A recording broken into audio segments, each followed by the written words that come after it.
My name is Florence, we code 007A.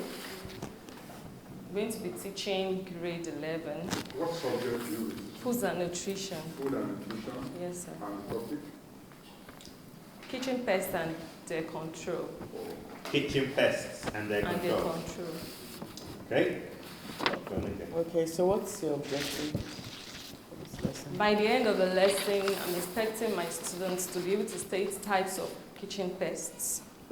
And then, secondly, the students should be able to state at least 3 ways to control kitchen pests. Right, good afternoon, class. You're welcome to class. Today on our Foods and Nutrition class, I'm going to start with a very tragic story that I want to tell us about before we begin. Ariel was an 11-year-old girl who suddenly felt sick. Prior to the sickness, she was very active, agile, she was involved in sports and could do a lot of things, but suddenly she became constantly sick. And then by the time she was taken to the hospital, they couldn't immediately discover what was causing her illness. It was late before they got what was wrong with Ariel, and then before the doctors could really treat the exact infection she had, she already gave up the ghost. Now, kitchen pests are not things that you could take lightly. And by the time you want to try and control them, you cannot control them through fleeting or using insecticide or pesticides because of the foods that are also in your kitchen. So now we should note that it also has more than 7 human pathogens, which makes it really very dangerous. The saliva they excrete, their dead particles could also cause serious sickness in the body. Now, also, who can tell me, Ola, can you please tell me of another type of pest that we can find in the kitchen? Okay, Beauty, can you please tell me another type of pest that can be found in the kitchen? Yes, we have another one here. Good, correct. Fruit flies. Fruit flies.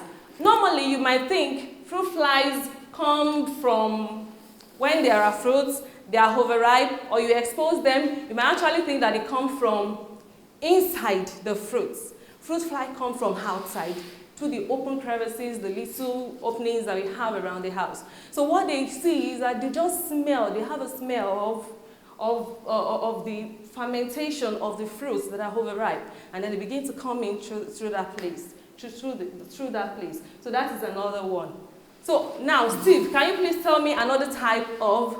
Time is up. Yes. Thank you for your time. You presented well. You have good knowledge of what you're talking about. But where I think you let yourself down a bit is with the story. You spent a long time.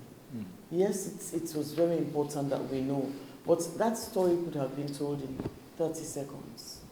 That there was a girl who, licked this, and what happened eventually, doctors couldn't find out, she died.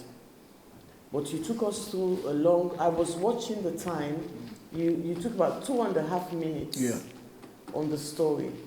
Very important story, but you should have summarized it to give us enough time, to give yourself enough time to finish.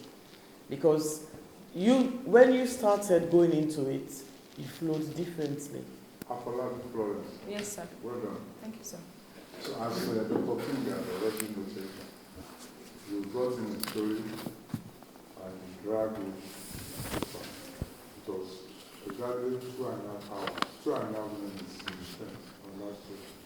So they will have done this shorter and be able to accommodate some other things. Then I noted that, yes, you were waiting for this end of, you converted this. You almost abandoned the imaginary class that you brought in, and now waited for this table to answer you. You are not supposed to be your students. You are supposed to interact with those students in the air.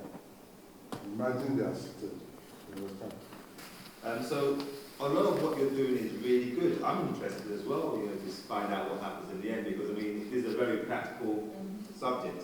And I'm not going to I'm not going to malign or impugn with regards to the Nigerian curriculum at this time.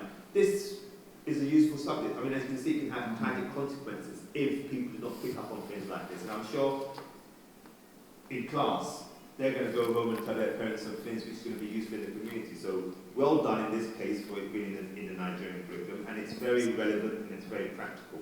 And that's what learning should be about. That's what school really should be about. There should be more practical things in the curriculum, like banking, for example, and so on and so forth. Teacher me, my teacher.